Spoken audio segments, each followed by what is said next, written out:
আমার আল্লাহ কি বলেন কোরআনুল হাকিমের মধ্যে, ওয়াইদা কুরিয়াল কুরআনু ফাসতামিউ লাহু ওয়া আনসিতু লাআল্লাকুম তুরহামুন।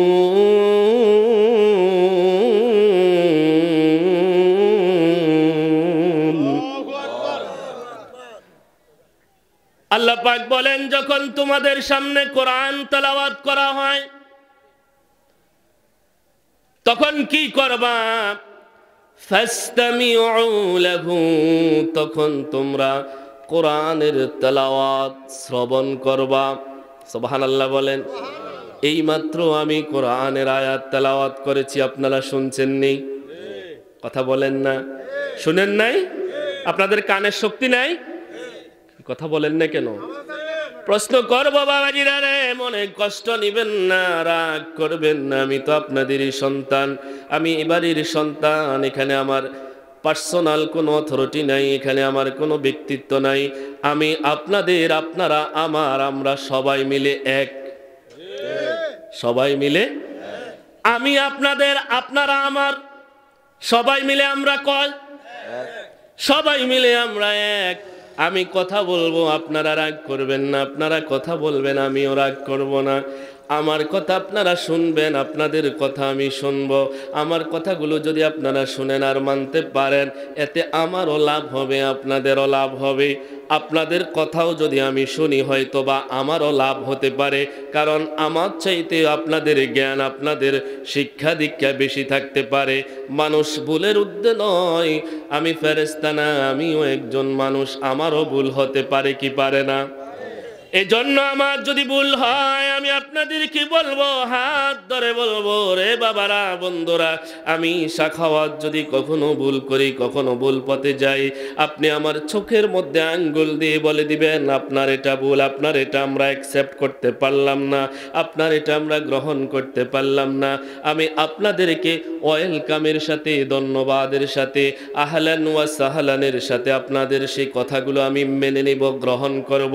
কিন্তু আপনাদের সাথে আমার কোনো ডিভিশন থাকবে না, কোনো পার্ট থাকবে না, কোনো ভাগ থাকবে না। কারণ একটাই কথা বলে দিয়েছি, আপনারা আমার, আমি আপনাদের। এই কথা সব সময় মনে রাখবেন, যতদিন বাঁচছেন। আমিও মনে রাখবো যে আমি অন্য কোনো গ্রহের মানুষ না, আমি এই হাটখোলা বাড়ির সন্তান, এটা আমার মনে থাকবে। আমাকে এটা ভুলে গেলে চলবে না। এই বাড়ির মানুষের সুখ দুঃখে আমাকে মানুষের পাশে থাকা লাগবে, আল্লাহ আমাকে তৌফিক দিলে। কথা বলেন ঠিক কিনা? এজন্য কোরআনে তো আল্লাহ বলেছেন, কু আনফুসাকুম, আগে নিজে বাঁচো, ওয়া আহলিকুম নারা, এরপরে তোমার আহাল পরিবার যারা আছে তাদেরকে বাঁচাও। সুবহানাল্লাহ বলেন। আমি নিজেও বাঁচবো, আমার আহালদেরকেও বাঁচানোর জন্য আমাকে দায়িত্ব নিতে হবে। আসুন আমার বাবাজিরা, আমি যে কথাটা বলতেছিলাম, ওয়া ইযা কুরিয়াল কুরআনু ওয়া আনসিতু, যে আল্লাহ বলেন, ওয়া ইযা কুরিয়াল কুরআনু ফাসতামিউ লা, যখন তোমাদের কাছে কোরআন তেলাওয়াত করা হয় তখন তোমরা চুপ থাকো। আমরা বললাম, আল্লাহ গো, আমরা যদি চুপ থাকি তাইলে আমরা পাবো কি? আপনি আমাদেরকে দিবেন কি? কারণ দুনিয়াতে একটা সিস্টেম আছে, পদ্ধতি আছে, নিয়ম আছে, গিভ অ্যান্ড টেক, দেওয়া এবং নেওয়া। আমি দিব, আপনারা নিবেন, আপনারা দিবেন, আমি নিব। ও আল্লাহ, আপনি বলেছেন কোরআন শুনলে চুপ থাকার জন্য, তাইলে বিনিময়টা কি? আমার আল্লাহ বলে দেয়, রে বান্দা, আমি জানি তোরা যে বিনিময় ছাড়া কাজ করবি না, এই জন্য আমি তোমাদের জন্য বিনিময় রেখে দিয়েছি। জবান খুলে বল আল্লাহু আকবার।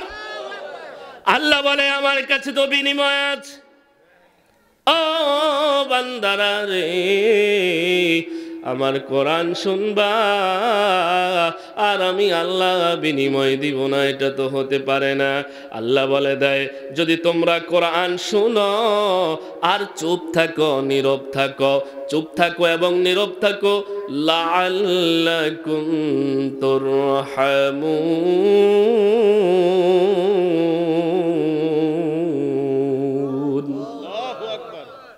বলেন ইয়া রাসূলুল্লাহ। আরো জোরে কর। এটা কি ফালতু স্লোগান না লিগেল স্লোগান? কথা কন না। এদেশের কোন এক বক্তা বলেছে, কই ইয়া রাসূলুল্লাহ, ফালতু স্লোগান। এদের জন্য আমাদের সমাজের কিছু লোক পাগল, এই বক্তাও পাগল, শ্রোতাও পাগল। কি নারে রিসালাত ইয়া রাসূলুল্লাহ, এই স্লোগানকে যে বলে ফালতু স্লোগান, সে একটা ছাগল। সে কি ছাগল? দেখতে মানুষ, আসলে ভিতরে তার ছাগলের স্বভাব। রসুলের তাকবীরকে যে ফালতু বলে, তোমাকে ফালতু বানাইতে আল্লাহর বেশি সময় লাগবে না। আল্লাহ আছে না নাই? কেউ কথা কন না? আজকের মাহফিলও আল্লাহ আসেনি? আমাদের সবার সাথে আল্লাহ আছে না নাই? বন্ধুরা আমার, আল্লাহ বলে দেয় লাআল্লাকুম তুরহামুন, তোমরা যদি আমার কোরআন শুনো আর চুপ থাকো, নীরব থাকো, আল্লাহ বলেন আমি আল্লাহ তোমাদেরকে আমার পক্ষ থেকে রহমত দিয়ে দিব। আমাদের রহমতের দরকার আছে না নাই? বাবাজিরা রে, রহমত ছাড়া এই জীবন চলতে পারে? কোন বান্দা যখন অসুস্থ হয়ে যায়, কোভিড-19 সময় আপনারা দেখেছেন, কোভিড-19 করোনা ভাইরাসের সময় আপনারা দেখেছেন, একজন বান্দা যখন অসুস্থ হয়ে গেছে, হাসপাতালে তাকে নেওয়া হয়েছে, আইসিইউতে তাকে রাখা হয়েছে, তার অক্সিজেনের বিল হয়ে গেছে লাখ টাকা। কত টাকা? অক্সিজেনের বিল হয়ে গেছে লাখ টাকা। মাত্র কয়েক দিনের বিল, এটা কয়েক ঘন্টার বিল, অক্সিজেনের বিল হয় লাখ টাকা।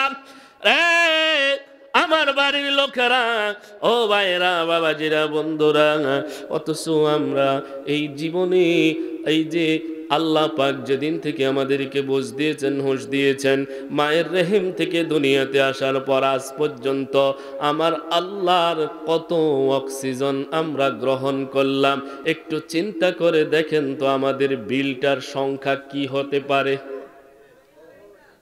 কত পরিমাণ অক্সিজেন আমরা আল্লাহর ব্যবহার করলাম, আল্লাহর দেওয়া অক্সিজেন গ্রহণ করলাম।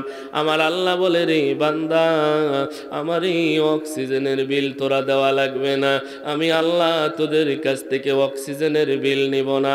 বান্দা রে, ও বান্দা, আমার নেয়ামত খাও, আমি আল্লাহ এই নেয়ামতটা ছিনায়া নিব না, এই নেয়ামতের জন্য তোমাদেরকে আমি শাস্তিও দিব না। তবে বান্দা রে, ও বান্দা, আমি আল্লাহ তোমাদের কাছে একটা জিনিস চাই।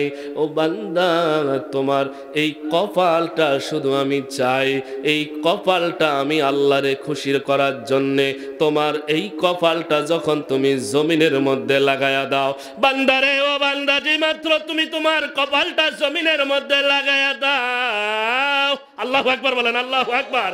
এ বান্দা, যে মাত্র তুমি তোমার কপালটা জমিনের মধ্যে লাগায়া দাও রে বান্দা, ওই মুহূর্তে আমি আল্লাহ আমার কুদরতি পাওটা বাড়ায়া দেই। বান্দারে, তুই মনে করো জমিনের মধ্যে সেজদা দাও, না রে বান্দা, না না না, তোমার এই সেজদা জমিনে থাকে না। ও বান্দা, তোমার এই সেজদাটা আমি আল্লাহর কুদরতি পায়ে চলে আসি। বান্দারে, তোরে যত নেয়ামত আমি দিলাম, এই নেয়ামতের জন্য আমি আল্লাহ তোমার এই নেয়ামত বন্ধ করব না। ও বান্দা, শুধু আমারে আল্লাহ বলে ডাক দে রে বান্দা। একটু উদাহরণ শুনে নেন মুসলমান বাবাজিরা রে, আমাদের যাদের সন্তান আছে, এই সন্তান যখন বাবাকে বাবা বলে ডাকে না, বাবার কথা যখন সন্তান শুনে না, তখন বাবার মনে কষ্ট থাকে কি থাকে না? আহারে আমার সন্তান আমারে বাবা বলে ডাক দেয় না, আমারে ফাদার আব্বা বলে ডাক দেয় না, বাবার মনে কত কষ্ট। মসজিদের ইমাম সাহেবের কাছে যায় বলে, হুজুর আমার ছেলেটা আমারে আব্বা বলে ডাক দেয় না। হুজুরের কাছে বিচার দেয়, নালিশ দেয়। হুজুর কি করবে? হুজুর কি আপনার সন্তান কি আব্বা বলার জন্য বাধ্য করতে পারবে? না না না, হুজুর তো আপনার সন্তানকে বাধ্য করতে পারবে না, বরঞ্চ হয়তো বা হুজুর ওয়াজের মধ্য দিয়ে বুঝাইয়া দিতে পারে।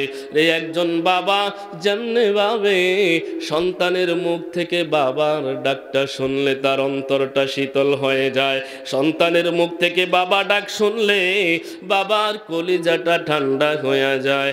আমার আল্লাহ বলে, রে বান্দা, আমি আল্লাহ তোদেরকে বানাইলাম, আমার নেয়ামত দিলাম, হায়াত দিলাম, রিজিক দিলাম, সুস্থতা দিলাম। এই বান্দা দুইটা হাত দিলাম, দুইটা চোখ দিলাম, দুইটা পা দিলাম রে বান্দা চলার জন্য, মুখের মধ্যে তো সুন্দর করে দাঁতগুলা ফিটিং করে দিলাম, একটা জিহ্বা দিলাম রে বান্দা কথা বলার জন্যে, দাঁত দিলাম রে বান্দা, ঠোঁট দিলাম, নাক দিলাম ঘ্রাণ নেওয়ার জন্যে। ও বান্দা, তুমি আমার জন্য যখন আমার আল্লাহ বলে ডাক দিয়ে দাও, আমি আল্লাহর আরশটা তখন ঠান্ডা হয়ে যায়। ও বান্দা, তুমি আমি আল্লাহ রে মাত্র একবার যখন ডাক দাও রে বান্দা, আমি আল্লাহ তখন তোমারে 10 বার স্মরণ করতে থাকি। এজন্য আমরা আল্লাহর নেয়ামতের শুকরিয়া আদায় করার দরকার আছে না নাই? আল্লাহর নেয়ামতের শুকরিয়া আমরা আদায় করব। আজকের এই মাহফিলে তারাই আসছে যাদের মাহফিল শোনা দরকার, যাদের ওয়াজ শোনা দরকার তারাই আসছে। দ্বিতীয়ত, আমার আল্লাহ যাদেরকে কবুল করছে তারা আসছে। প্রথম কথা হইল, যাদের ওয়াজ শোনা দরকার তারা আসছে। আর এক দল আছে, এদের ওয়াজ শোনা লাগে না, এরা তো নিজেরাই বড় বড় ওয়াজিন। আগামীকাল সকালবেলা দেখবেন হাটখোলা বাড়ির দোকানে দোকানে ওয়াজ চলতেছে। যিনি ওয়াজ করে তার ফজরের নামাজ আছে না নাই? কথা কইতেন না? বক্তার ফজরের নামাজ, কালকে দোকানে যে ওয়াজ করবে তার ফজরের নামাজ বুঝে নাই তো, মনে করছে হুজুরের কথা, মনে করছে হুজুরে, আমগো তো নামাজ আছে। ওনার বুঝে ঠিক আছে, কিন্তু আমি তো আরেকটা কইতেছি। এ বাবাজিরা রে, আগামীকাল দেখবেন দোকানের মধ্যে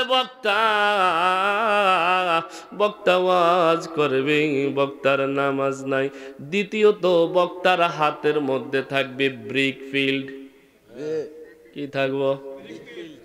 আবার বক্তার মুখে দেখবেন দাড়িও নাই, মাথায় টুপিও নাই, আমার মতো গায়ের মধ্যে পাঞ্জাবিও আসেনি। এরকম বক্তা আমাদের সমাজে আছে না নাই? এই বক্তারা কিন্তু আজকে ওয়াজে আসে নাই, কারণ সে তো নিজে বক্তা হয়ে রয়েছে। বক্তা আর বক্তার ওয়াজ শুনেনি, এটা তো নিজে বক্তা। হিগা আমগোতাই বড় বক্তা, আমরা কি কোরআন হাদিস কি হচ্ছি, আমরা কচু হচ্ছি। হিগা আমগোতা আরো বেশি অ্যাডভান্স। হিগা কি আমগোতাই আরো অ্যাডভান্স। তবে মঞ্চে বসে কথা কওয়ার যোগ্যতা অর্জন করতে পারে নাই। যতই অ্যাডভান্স হয়েছে আর যাই শিখছে, এই মঞ্চে আসি কথা বলার যোগ্যতা হয় নাই। এ বাবাজিরা, তোমাদের জন্য বলবো, হাতি দড়ি পায়ে দড়ি রে বাবা, দোকান পাট ওয়াজের জায়গা না।